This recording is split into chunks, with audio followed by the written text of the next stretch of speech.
नमस्कार मित्रों। आज हम कक्षा 10 के गद्य खंड से लखनवी अंदाज पाठ का पठन करेंगे। लखनवी अंदाज अर्थात नवाबों का अंदाज। लखनऊ शहर के नवाबों की चर्चा लोक प्रसिद्ध है। अतः इस पाठ के लेखक यशपाल जी हैं। यशपाल जी ने इस कहानी के माध्यम से एक लखनवी नवाबों पर व्यंग किया है, जो वास्तविकता से बेखबर होकर के बनावटी जीवन शैली को अपनाते हैं एवं आज के समय में भी ऐसी परजीवी संस्कृति को देखा जा सकता है। यह इस कहानी के माध्यम से लोगों को बताना चाहते हैं। आइए हम यशपाल जी का पहले परिचय प्राप्त करते हैं।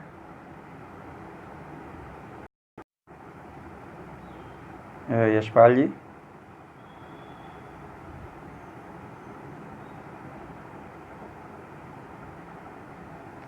यशपाल जी का जन्म सन 1903 में पंजाब के फिरोजपुर छावनी में हुआ।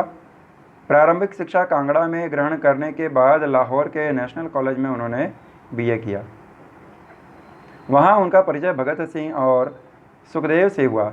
स्वाधीनता संग्राम की क्रांतिकारी धारा से जुड़ाव के कारण वे जेल भी गए। उनकी मृत्यु सन 1976 में हुई। यशपाल जी रचनाओं में आम आदमी के सरोकारों की उपस्थिति है। वे यथार्थवादी शैली के विशिष्ट रचनाकार हैं। सामाजिक विषमता, राजनैतिक पाखंड और रूढ़ियों के खिलाफ उनकी रचनाएं मुखर हैं। उनके कहानी संग्रहों में ज्ञानदान, तर्क का तूफान, पिंजरे की उड़ान, वाह दुलिया, फूलों का कुर्ता उल्लेखनीय है। उनका झूठा सच उपन्यास भारत की विभाजन की त्रासदी का मार्मिक दस्तावेज है। अर्थात यदि हमें कोई दस्तावेज के रूप में प्राप्ति करनी हो तो झूठा सच उपन्यास एक बहुत महत्वपूर्ण कार्य कर सकता है। अमिता, दिव्या, पार्टी कामरेड, दादा कामरेड, मेरी तेरी, उसकी बात उनके अन्य प्रमुख उपन्यास हैं। भाषा की स्वाभाविकता और सजीवता उनकी रचनागत विशेषता है। आइए हम इनके कुछ मुख्य बिंदुओं को प्रकाशित कर लेते हैं।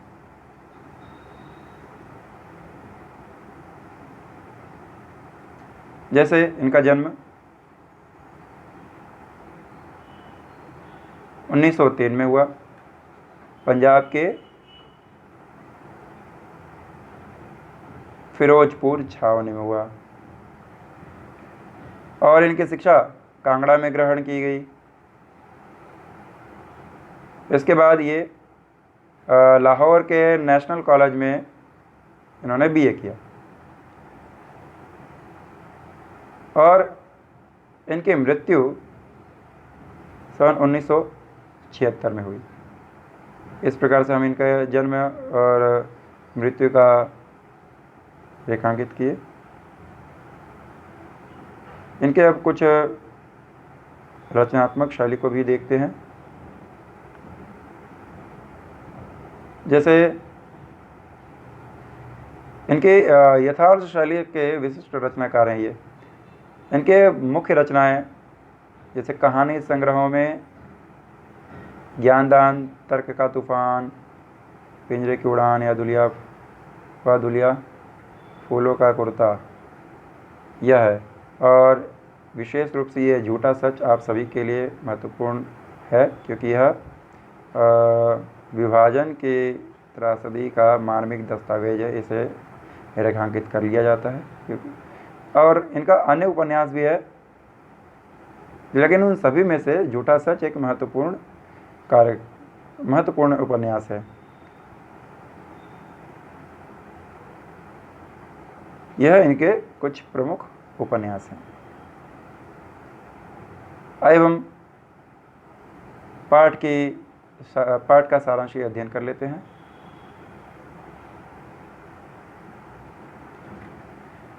यूं तो यशपाल ने लखनवी अंदाज व्यंग यह साबित करने के लिए लिखा था कि बिना कथ्य के कहानी नहीं लिखी जा सकती। अर्थात बिना कथ्य कहानी में कोई न कोई घटना, कोई उल्लेख मिलना चाहिए, तभी किसी न किसी प्रकार की कहानी बनती है।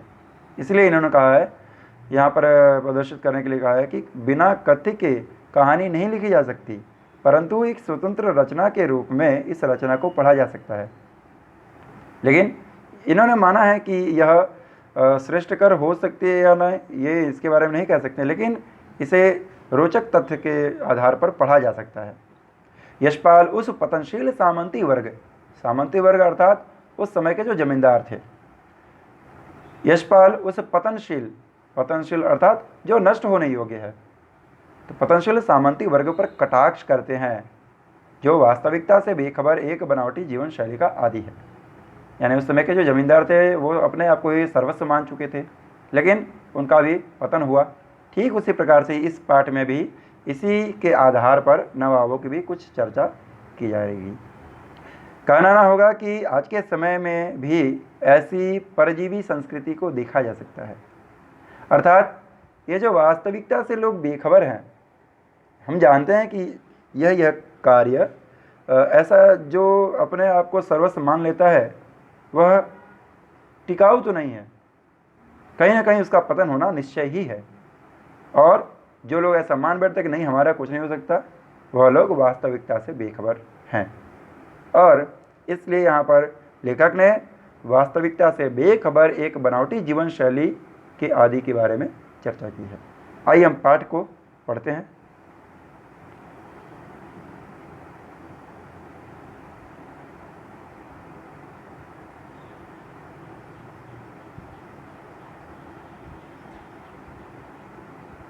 चलिए। मुफस्सिल की पैसेंजर ट्रेन चल पड़ने की उतावली में फुंकार रही थी। मुफस्सिल अर्थात छोटे छोटे स्टेशन, अर्थात बड़े नगरों से जो छोटे स्टेशन की ओर, छोटे छोटे स्टेशन जो उसके मध्य में होते हैं वह। मुफस्सिल की पैसेंजर ट्रेन चल पड़ने की उतावली में फुंकार रही थी। आराम से सेकंड क्लास में जाने के लिए दाम अधिक लगते हैं। दूर तो जाना नहीं था, भीड़ से बचकर एकांत में नई कहानी के संबंध में सोच सकने और खिड़की से प्राकृतिक दृश्य देख सकने के लिए टिकट सेकंड क्लास का ही ले लिया। अर्थात लेखक कुछ रचना करना चाहते हैं, कहानी के संबंध में सोच सके और खिड़की से प्राकृतिक दृश्य देख सके, इसलिए उन्होंने सेकंड क्लास का टिकट ले लिया। उन्हें दूर तो जाना नहीं था।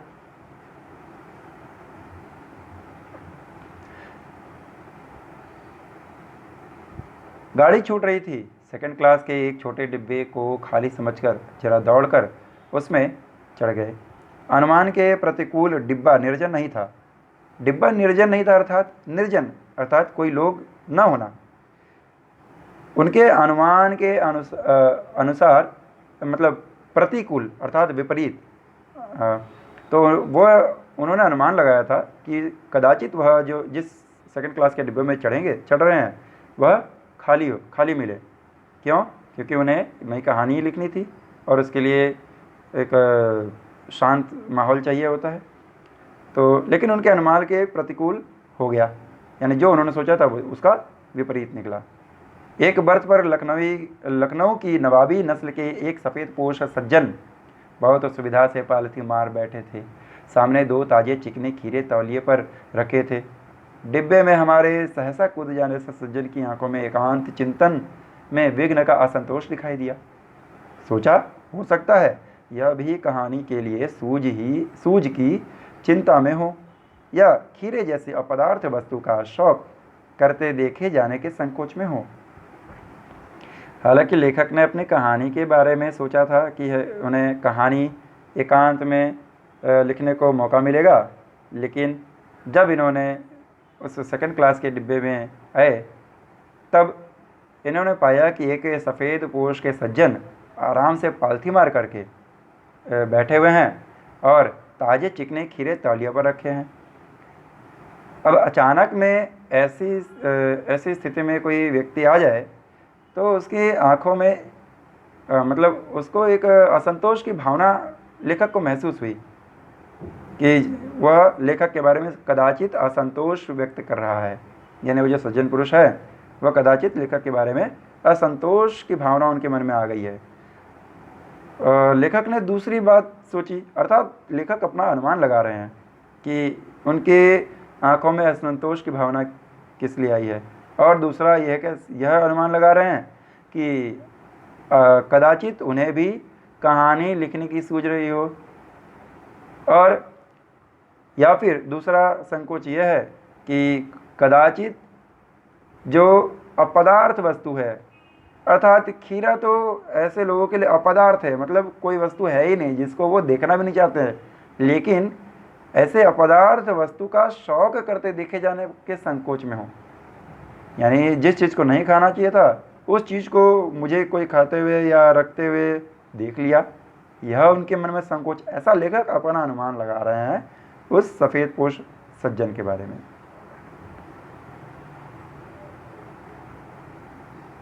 नवाब साहब ने संगति के लिए उत्साह नहीं दिखाया। हमने भी उनके सामने की बर्थ पर बैठकर आत्मसम्मान में आंखें चुरा ली। जब सामने वाला कोई उत्साह नहीं दिखाया तो फिर मैंने भी अपनी आंखें आत्मसम्मान में चुरा ली कि जब वो मुझे नहीं बुलाएगा तो मैं क्यों उसे बुलाऊं। ठाली बैठे कल्पना करते रहने की पुरानी आदत है। ठाली अर्थात व्यर्थ में बैठे रहने की, खाली निठल्ला मान लो। तो ठाली बैठे कल्पना करते रहने की पुरानी आदत है। नवाब साहब की असुविधा और संकोच के कारण का अनुमान करने लगे। संभव है नवाब साहब ने बिल्कुल अकेले यात्रा कर सकने के अनुमान में किफ़ायत के विचार से सेकंड क्लास का टिकट खरीद लिया हो। यानी इतनी महंगी जो टिकट है, कदाचित वह एकांत अकेले ही यात्रा करे, इस अनुमान से उन्होंने सेकंड क्लास का टिकट खरीदा हो। और अब गवारा न हो कि शहर का कोई सफ़ेद पोश उन्हें मजले दर्जे में सफ़र करता देखे। अकेले सफ़र का वक्त काटने के लिए ही खीरे खरीदे होंगे, और अब किसी सफ़ेद पोश के सामने खीरा कैसे खाए। अब ये अपना स्वयं से अनुमान लगा रहे हैं कि आखिर में यह नवाब साहब अकेले सेकंड क्लास में सफ़र करने के लिए टिकट लिए, लेकिन अब उन्हें कदाचित यह गवारा न गुजरा कि एक सफ़ेद पोश मजले दर्जे में सफ़र करता उन्हें कैसे देख ले। और कदाचित वह उनके जो खीरे की स्थिति है, खीरे की स्थिति के बारे में भी अनुमान लगा रहे हैं कि आखिर में ऐसे इन्होंने क्या सोचा होगा कि ये खीरा लिया जाए। तो उसका कारण यह है कि कदाचित वह उनका वक्त कट सके, इसलिए उन्होंने खीरे को अपने पास रखने की कोशिश की होगी। और ऐसी स्थिति में उन्हें सफ़ेद पोश का व्यक्ति कैसे देख सके, इसके बारे में वह चिंतन कर रहे हैं। हम कनखियों से नवाब साहब की ओर देख रहे थे। नवाब साहब कुछ देर गाड़ी की खिड़की से बाहर देखकर स्थिति पर गौर करते रहे। लेखक ने भी बस कनखियों से, एक सामने की बर्थ पर बैठे हैं, लेकिन कनखियों से देख रहे हैं कि यह सफ़ेद पोश का व्यक्ति कर क्या रहा है। अर्थात यहाँ पर एक अनुमान लगाने की कोशिश कर रहे हैं कि कदाचित मुझे एक बार बुला ले, लेकिन ऐसा हो नहीं रहा। इसलिए वह सारी स्थिति पर गौर फरमा रहे हैं और ये देख रहे हैं कि वह सफ़ेद पोश का जो व्यक्ति है वह खिड़की के बाहर देख रहा है। ओह, नवाब साहब ने सहसा हमें संबोधन किया। आदाब अर्ज। आदाब अर्ज अर्थात आपको सम्मान प्रदान करना। जनाब, खीरे का शौक़ फरमाएं। सहसा उस सफ़ेद पोशाक के जो नवाब साहब जी हैं, उन्हें अचानक में यह ज्ञान हुआ कि सामने हमारे कोई व्यक्ति है, और हमारी ये परंपरा रही है कि कभी भी यदि हम कुछ भी खाते हैं तो हम सामने वाले को ज़रूर पूछ लेते हैं। तो ठीक उसी प्रकार से आदाब अर्ज करके इस नवाब साहब ने लेखक के सामने फरमाइश कर दी कि आप भी खीरे लीजिए। नवाब साहब का सहसा भाव परिवर्तन अच्छा नहीं लगा। भांप लिया, आप शराफत का गुमान बनाए रखने के लिए हमें भी मामूली लोगों की हरकत में लथेड़े लेना चाहते हैं। जवाब दिया, शुक्रिया कि बिला शौक़ फरमाए। लेखक भी यहाँ पर कहाँ कम है। लेखक अपनी आबरू को बचाना चाहते हैं, अर्थात लेखक अपने आप को भी एक आत्मसम्मानित व्यक्ति मानते हैं। इसलिए उन्होंने इस सहसा नवाब के भाव के परिवर्तन को देखा जो कि उन्हें अच्छा नहीं लगा। वह मन में ही अंदाज़ा लगाने लगे। भांप लिया अर्थात मन में अंदाज़ा लगाने लगे कि कदाचित यह हमारे सामने शराफत बनने का गुमान कर रहा है। और हमें भी मामूली लोगों की तरह ही समझ लिया है।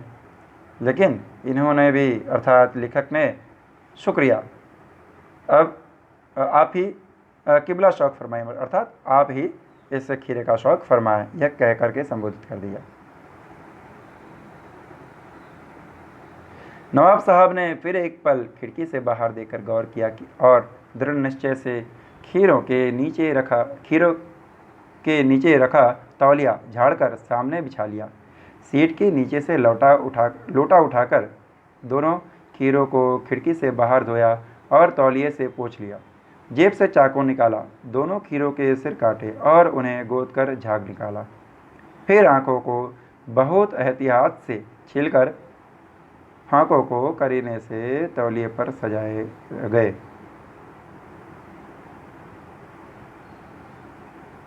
माफ़ कीजिएगा। फिर खीरों को बहुत एहतियात से छीलकर फांकों को करीने से तौलिए पर सजाए गए। अर्थात यहाँ पर पहले तो उन्होंने खिड़की से बाहर फिर से देखना आरंभ कर दिया था। उसके बाद में कुछ ही समय के बाद में उन्हें ऐसा ध्यान आया कि उनके पास में जो खीरा रखा हुआ है फिर वो तौलिए को उठा करके झाड़ते हैं और सीट के नीचे एक पानी का लोटा रखा हुआ है, उस लोटे से वह खीरे को खिड़की के बाहर धो देते हैं। उसके बाद में फिर से उसे तौलिए से पोंछ लेते हैं। फिर जेब से एक चाकू निकालते हैं और खीरे को काटते हैं। और खीरे को उन्होंने गोदा है, गोद कर झाग निकाला। अर्थात आप जानते हैं कि कुछ कुछ खीरे बहुत कड़वे आते हैं, इसलिए पहले के लोग खीरे को सिर से काट लेते थे और उसे ऊपर से का भाग काट कर ऊपर से थोड़ा सा उसे रगड़ते थे, तो जिससे वो झाग निकल जाए और उसका कड़वाहट भी दूर हो जाए। फिर उन्होंने खीरे को एहतियात से छीला। उसके बाद में उसे करीने से अर्थात क्रम से तौलिए पर सजा करके रख दिया। अर्थात इस पूरे पंक्ति में खीरे काटने की ही बात दिखा रहा है। लखनऊ स्टेशन पर खीरा बेचने वाले खीरे के इस्तेमाल का तरीका जानते हैं। ग्राहक के लिए जीरा मिला नमक और पिसी हुई लाल मिर्च की पुड़िया भी हाजिर कर देते हैं। अर्थात लखनऊ स्टेशन पर हम सब जानते हैं कि खीरे के साथ में लाल मिर्च और नमक यह आदि दिया जाता है। ठीक वही उसी का वर्णन यहाँ पर भी है। और नवाब साहब ने बहुत करीने से खीरे की फांकों पर जीरा मिलाकर नमक और लाल मिर्च की सुर्खी बुरक दी। उनकी प्रत्येक भाव भंगिमा और जबड़ों के स्फुरण से स्पष्ट था कि उस प्रक्रिया में उनका मुख खीरे के रसास्वादन की कल्पना में से प्लावित हो रहा था। अर्थात उन्होंने खीरे पे जीरा नमक मिला लिया, लाल मिर्च की सुर्खी बुरक दी, अर्थात उस पर अच्छी प्रकार से उसे लेपन कर दिया। और इस भाव भंगिमा अर्थात उनके जबड़े का स्फुरण, अर्थात जब हम कोई भी कार्य करते हैं, कदाचित कई लोगों की एक आदतें होती हैं कि जब काटते हैं तो वह अपने अंगों को कहीं ना कहीं चाहे मुख के जबड़े को वो हिला रहे हैं। स्फुरण करना अर्थात हिलना, यानी जब कुछ कोई करता है तो कभी किसी की जीभ बाहर निकले रहती है तो कभी कोई उसी प्रकार से एक्शन करता है। ठीक वही एक जबड़े का उनके भाव भंगिमा हिलने का एक यहाँ पर स्वरूप दिखलाया गया है। और उनके मुख में जैसे रसास्वादन की कल्पना से प्लावित हो रहा है, अर्थात उसका जो रस का आभास है वह उन्हें ले रहे हैं। हालांकि रसास्वादन का और प्लावित होने का मीनिंग भी शब्दार्थ में दिया गया है। तो रसास्वादन अर्थात मुख में रस आ जाना एवं रसास्वादन अर्थात उसका स्वाद एवं उनके प्लावित होना, अर्थात उनके मुख में वह रस मतलब रस का भाव आना, मुख में पानी आ जाना। हम कनखियों से देखकर सोच रहे थे मियाँ रईस बनते हैं, लेकिन लोगों की नज़रों से बच सकने के ख्याल में अपनी असलियत पर उतर आए हैं। यानी वह ये सारी अदाएँ कनखियों से देख रहे हैं। वह जानते हैं कि यह बाहर तो, अर्थात यहाँ पर एक व्यंग इन्होंने किया है कि नवाब हमेशा लोगों को अपनी बड़ाई बाहर से दिखलाते हैं, लेकिन वास्तविकता इनकी यही होती है।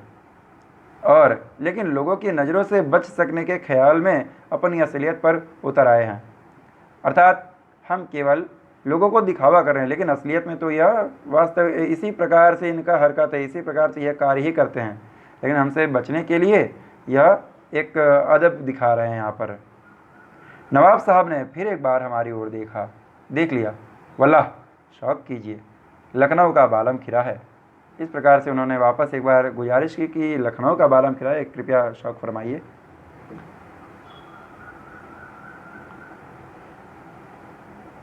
नमक मिर्च छिड़क दिए गए जाने से ताजे खीरे की पनियाती फाँके देखकर पानी मुंह में जरूर आ रहा था।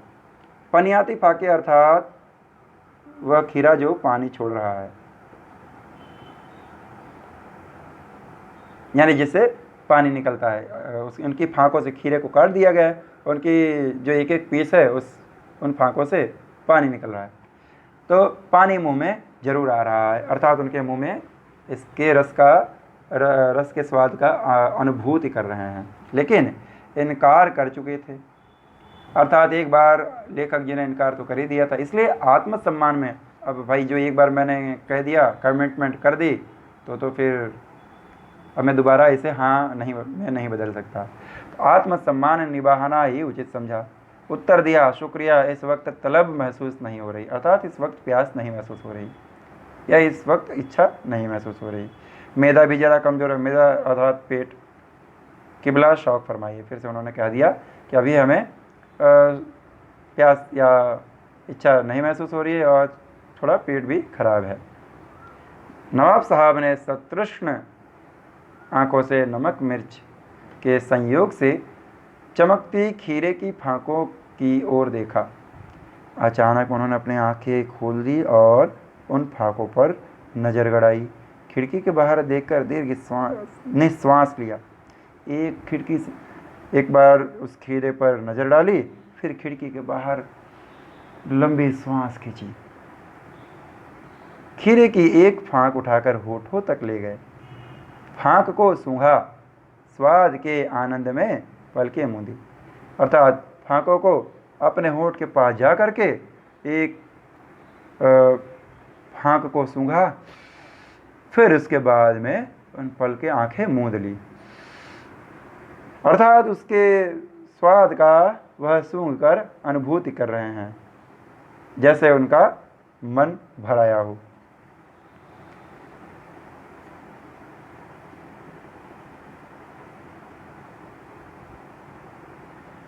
मुंह में भराए पानी का घूंट गले से उतर गया। तब नवाब साहब ने फाँक को खिड़की से बाहर छोड़ दिया। नवाब साहब खीरे की फाँकों को नाक के पास ले जाकर वासना से रसास्वादन कर खिड़की के बाहर फेंकते गए, अर्थात जब उन्होंने अपने होंठ के पास ले गए और उन्हें सूंघा, दीर्घ श्वास लिया, उन्हें उसके स्वाद का, खीरे के स्वाद का अनुभूति हुआ और उनके मुंह में भी पानी आ गया था, जो अपने घूंट के माध्यम से गले में उतार लिया। और तभी उस नवाब साहब ने इस प्रकार से प्रत्येक फाँके ले करके खिड़की के बाहर फेंकते गए। हर बार एक एक फाँके ली, होठ के पास लाए, सूंघे, गले से घूंट उतारा, उसके बाद में उस फाँके को फेंक दिया, जिससे उनके इस प्रकार के वासना अर्थात वह जो इच्छा है उनकी, वह उस रस के सुगंध से ही भर गई है। इस प्रकार का वह दिखावा करें और उसे स्वयं बाहर फेंक दिया। नवाब साहब ने खीरे की सब फाँकों को खिड़की के बाहर फेंककर तौलिए से हाथ और होंठ पोंछ लिए और गर्व से गुलाबी आंखों से हमारी ओर देख लिया। जैसे हम कभी संतुष्ट हो जाते हैं, ठीक उसी भाव से इन्होंने वापस अपने उस सब फाँकों को खिड़की से बाहर फेंक करके फिर अब तौलिए से अपने हाथ को पोंछ लेते हैं, होंठ पोंछ लेते हैं। खाने के बाद में हमारी ये आम हरकतें हैं। और उसके बाद में लेकिन हमारे मन में जो संतुष्टि होती है, उन संतुष्ट गुलाबी आंखों से उन्होंने एक बार लेखक के सामने देखा कि जैसे उनका मानो कह रहे हो यह है ख़ानदानी रईसों का तरीका, जैसे वह कह रहे हैं कि यही हम नवाबों के ख़ानदानी रईसों का तरीका है कि हम तो ऐसे तुच्छ पदार्थ को केवल सूंघ करके ही अपनी तलब मिटा लिया करते हैं और इसे बाहर फेंक देते हैं। ये देखो हम नवाब हैं। अर्थात यहाँ पर नवाबों की किस प्रकार से आदतें हैं, वहाँ पर इस बिंदु के माध्यम से वह एक व्यंग्य कस रहे हैं। नवाब साहब खीरे की तैयारी और इस्तेमाल से थक कर लेट गए। हमें तस्लीम में सिर खम कर लेना पड़ा। यह है ख़ानदानी तहजीब, नफासत और नजाकत।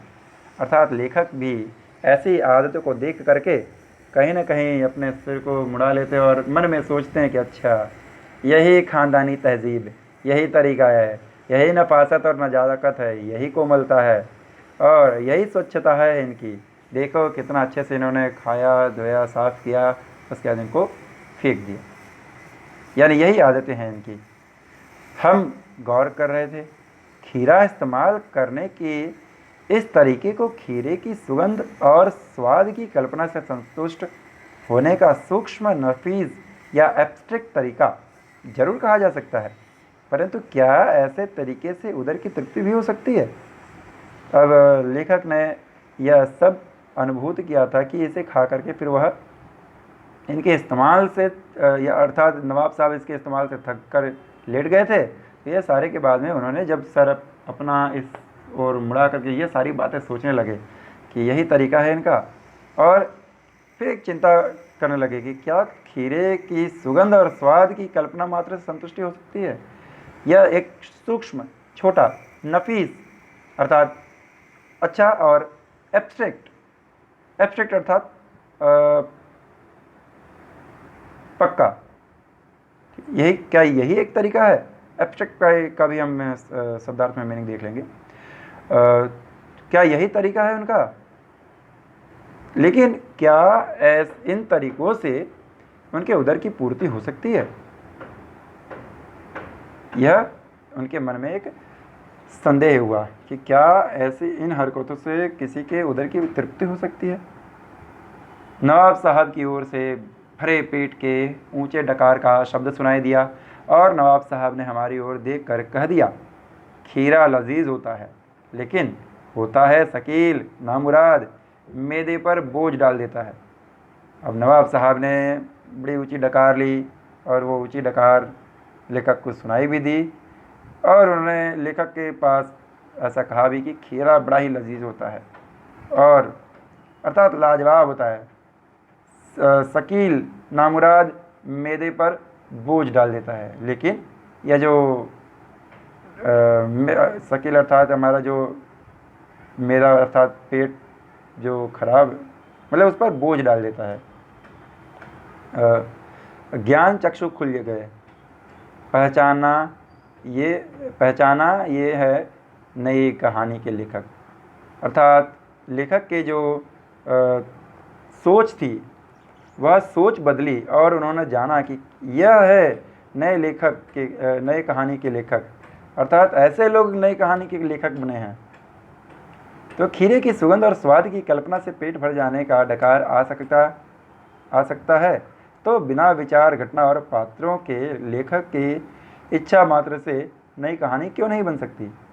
अर्थात जब इन्होंने इस पूरे माध्यम से इन्होंने सोचा कि जब सुगंध और स्वाद की कल्पना मात्र से पेट भर जाने का डकार आ सकता है, हमें डकार कब आता है? जब हमारे पेट भर जाते हैं और जब हम संतुष्ट हो जाते हैं तब हमें डकार आता है। इस प्रकार से लेखक ने यह माना कि यदि अर्थात वह लेखक भी कहानी की ही सोच में थे, तो ये नवाब साहब इनके कहानी के मुख्य पात्र बन गए और इनके ऊपर से इन्होंने ये अनुमान लगा लिया कि जब सुगंध और स्वाद से के कल्पना मात्र से पेट भर सकता है, तो यह कोई ज़रूरी नहीं कि तो बिना विचार या फिर कोई श्रेष्ठ विचार ही हो, घटना हो या पात्र हो तभी कहानी बने। इनके बिना भी कहानी बन सकती है, ऐसा लेखक का मानना है। उम्मीद करता हूँ आप लोगों को पसंद आया होगा। धन्यवाद। आइए हम थोड़ा सा इनके मीनिंग का भी कुछ देख लेते हैं। जैसे मुफस्सिल, केंद्रस्थ नगर के इर्द गिर्द के स्थान, सफ़ेद पोश, भद्रभक्ति, किफ़ायत, मितव्यता, समझदारी से उपयोग करना, आदाब, अर्ज, अभिवादन, गुमान, भ्रम, एहतियात, सावधानी, बुरक देना, छिड़क देना, स्फुरण अर्थात फड़कना, हिलना, प्लावित अर्थात पानी भर जाना, पनियाते अर्थात रसीली, मैदा अर्थात अमाशय अर्थात वही पेट, तस्लीम सम्मान में, सिर खम करना, सिर झुकाना, सिर खम करना अर्थात यहाँ पर ये एक मुहावरे के तौर पर हम ले सकते हैं कि सिर झुकाना। तहजीब शिष्टता, नफासत स्वच्छता, नज़ाकत कोमलता, नफीस बढ़िया, एब्स्ट्रैक्ट सूक्ष्म, जिसका भौतिक अस्तित्व न हो, अर्थात एब्स्ट्रैक्ट अर्थात सूक्ष्म, शकील अर्थात आसानी से न पचने वाला। धन्यवाद। इस प्रकार से आप सभी लोग उम्मीद करता हूँ पसंद करेंगे।